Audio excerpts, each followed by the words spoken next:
পথ দুর্ঘটনায় মৃত্যু হলো এক যুবকের। সমিলে কাঠচেরাই করে বাড়ি ফেরার পথে দুপুর 12:30 নাগাদ পথ দুর্ঘটনায় মৃত্যু হলো এক যুবকের। জানা গেছে, মৃত যুবকের নাম পীযূষ রায়, বয়স 30। তার বাড়ি ময়নাগুড়ি বার্নিশ গ্রাম পঞ্চায়েতের বড় ভান্ডানি এলাকায়। পরিবার সূত্রে জানা যায়, এদিন সকালে আসাম মোড় এলাকায় সমিলে কাঠচেরাই করে বাইকে করে বাড়ি ফেরার সময় ময়নাগুড়ি রোডের ফ্লাইওভার ওঠার মুখের কাছে দুর্ঘটনার কবলে পড়ে ওই যুবক। পিছন দিক থেকে একটি লরি আসলে সজোরে বাইকে ধাক্কা মারলে বাইক থেকে ছিটকে রাস্তায় লুটিয়ে পড়ে ওই যুবক। প্রত্যক্ষদর্শীরা জানান, ঘটনাস্থলে মৃত্যু হয় ওই যুবকের। পুলিশ ঘটনাস্থলে গিয়ে দেহ উদ্ধার করে ময়নাগুড়ি গ্রামীণ হাসপাতালে নিয়ে এলে কর্তব্যরত চিকিৎসক তাকে মৃত বলে ঘোষণা করেন। পুলিশ দেহ উদ্ধার করে জলপাইগুড়ি মর্গে ময়নাতদন্তের জন্য পাঠিয়ে দেয়। ঘটনায় ব্যাপক চাঞ্চল্য ছড়িয়েছে এলাকায়। এই বিষয়ে মৃত যুবকের কাকা নারায়ণ সরকার বলেন, আমার ভাস্তা কাঠের মিলে কাঠ চেরাই করে বাড়ি আসার সময় রোডের ফ্লাইওভার ওঠার মুখে একটি লরি পিছন দিক থেকে ধাক্কা মারে, সেখানেই মারা গিয়েছে। পুলিশ গাড়িটিকে আটক করেছে। এদিকে ঘটনার পরেই লরিটি সেখান থেকে পালিয়ে যাওয়ার চেষ্টা করলে পুলিশ উল্লাডাবড়ি এলাকায় গাড়িসহ চালককে আটক করে থানায় নিয়ে আসেন।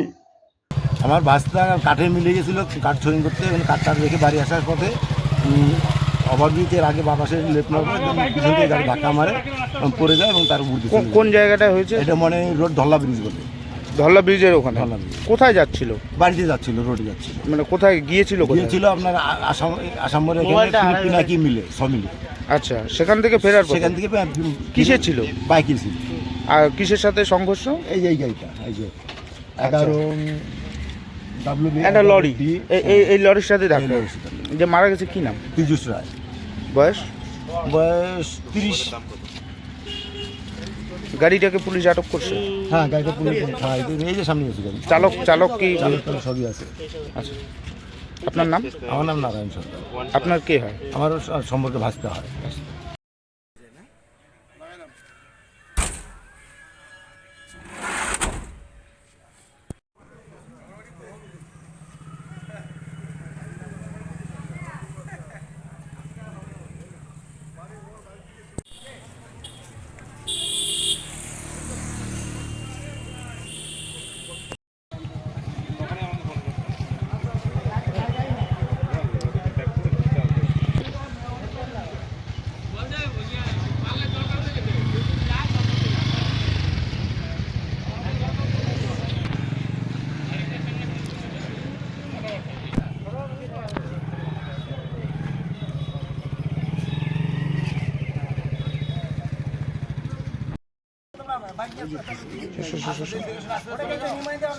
আমরা বাড়ি গিয়ে সব ক্রিয়া করি। হ্যাঁ,